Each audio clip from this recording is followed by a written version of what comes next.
Now recognizes the gentlelady from Virginia's 4th District for 5 minutes for questions.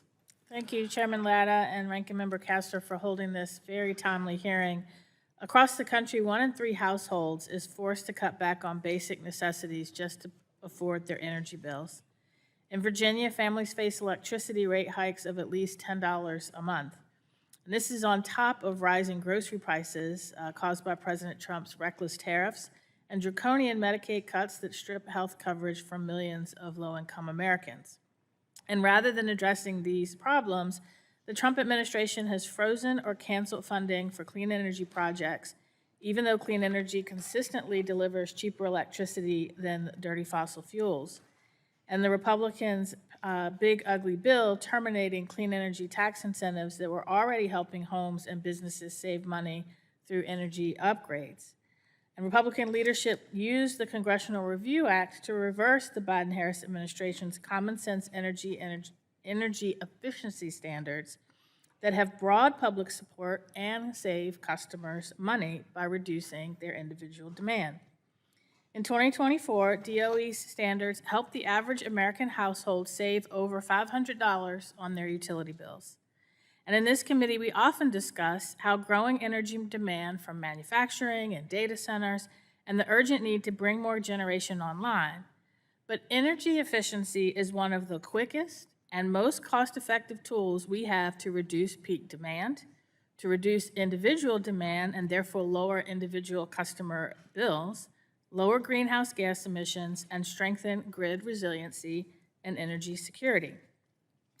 Now, Virginia is home to more than 600,000 veterans, many of whom face unique challenges transitioning to civilian life and finding good-paying jobs.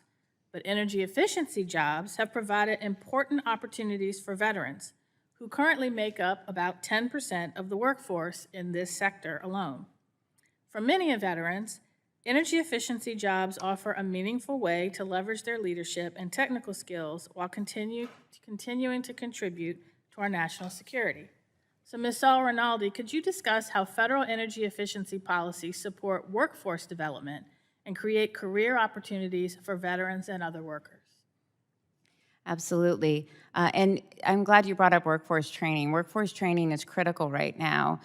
In the building sector, every time that we talk with contractors, they always are looking for trained workers, and the veterans are a big part of where they seek to find and bring in new workers to be a part of their teams.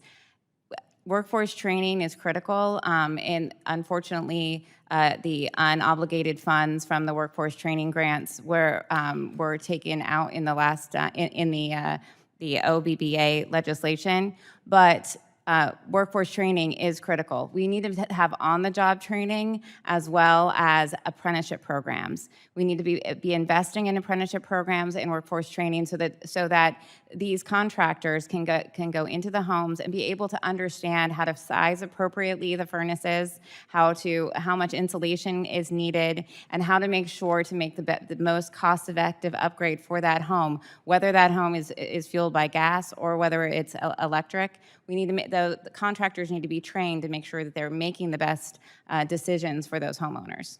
Thank you.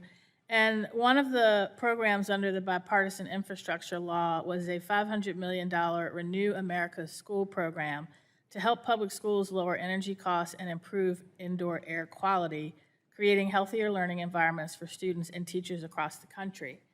In the 2024 funding cycle, Richmond Public Schools in my district was one of 16 districts across the country to receive over $15 million to support much-needed upgrades at 22 Title I schools.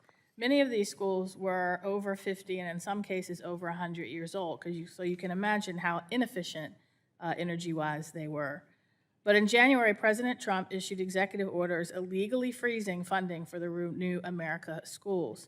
Ms. Saul Rinaldi, how has the uncertainty created by the Trump administration's funding freezes impacted schools and businesses looking to upgrade their facilities? Well, I think any of the funding freezes that we've seen or cancellations has created some uncertainty in the marketplace, particularly when it comes to job creation and hiring, and for contractors who are unsure whether or not certain programs are going to be there to fund those upgrades. They certainly don't want to promise something and go through all the effort to put together a school redevelopment or a church redevelopment for those nonprofits in that program, and then find out that they don't have the funding there to be able to meet that need. So uncertainty is really hard in general for the marketplace, particularly for the small business contractors. Thank you. I yield back.